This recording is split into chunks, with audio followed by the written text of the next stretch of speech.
Todo engenheiro e arquiteto precisa saber a diferença entre desdobro e desmembramento.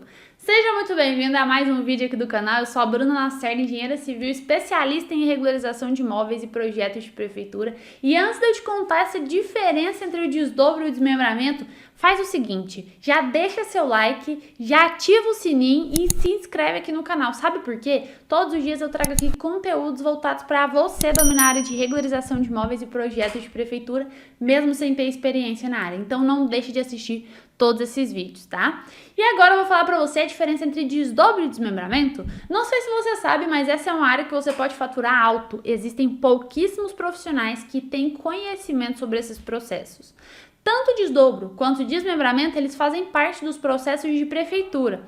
É a famosa regularização da documentação lá na prefeitura, tá? Esse processo é um processo muito bem pago, tá? Então, as pessoas que entram nessa área vão entrar numa área que existe uma alta demanda, uma baixa concorrência e uma alta lucratividade. E só para te dar um exemplo do que significa esse processo de desdobro e de desmembramento, basicamente você vai ver, vou pegar aqui dois papeizinhos para te mostrar na prática o que significa. Imagina que isso aqui, esses dois aqui são um lote. Quando eu quero fazer um desdobro, basicamente eu quero dividir essas documentações em duas ou mais partes. Então, o desdobro, tanto o desdobro quanto o desmembramento, ele vai ser essa divisão em duas ou mais partes, tá?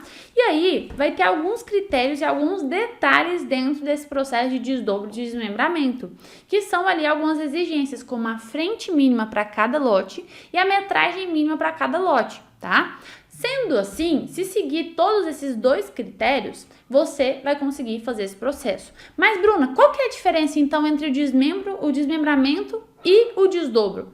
A diferença é a seguinte, alguns municípios, eles possuem leis municipais. Então, imagina aqui comigo. Vamos supor que você é do município, você é de São Paulo.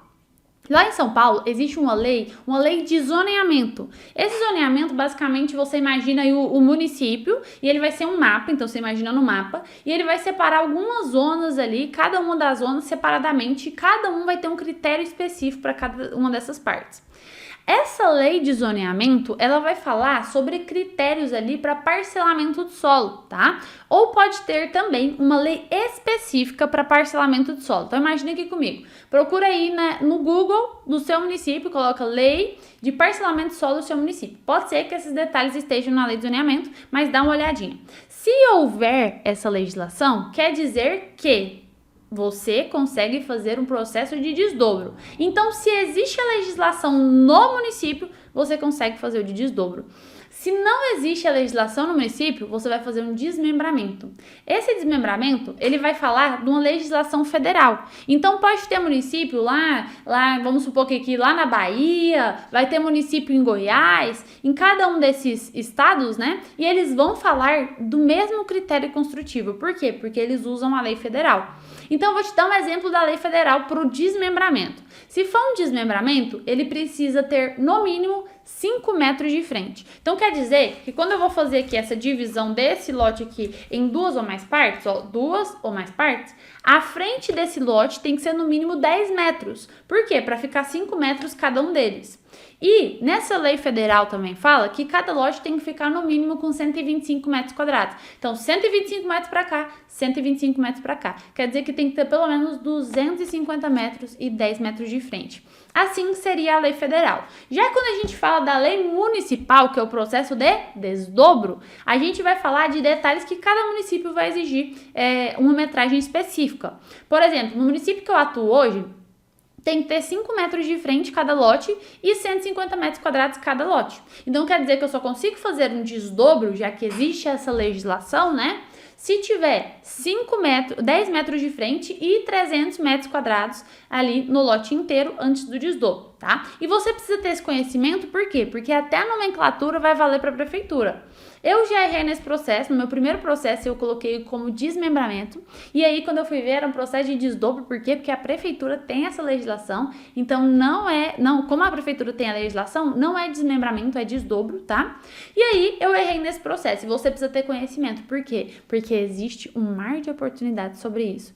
Inclusive, um exemplo claro disso é quando você vê ali construções em casas geminadas, casas, onde ali são duas casas, são completamente coladas e cada uma fica com a frente menor, é justamente por quê? Porque foi feito um processo de desdobro, tá? Então, esse processo de desdobro ou desmembramento vai ser parcelamento solo. Então, os profissionais que entram nessa área, eles têm grandes resultados. E esse é só um dos processos ali de regularização de imóvel na prefeitura. E existe muito mais que isso. Existe muito mais oportunidade que isso na área de processos e projetos de prefeitura e regularização de imóveis. E todos os dias eu trago conteúdo aqui sobre isso. Então faz o seguinte, se inscreve aqui no canal para você não perder de forma alguma o nosso próximo vídeo, que vai te ajudar nessa área de regularização de imóveis. Te espero no nosso próximo vídeo.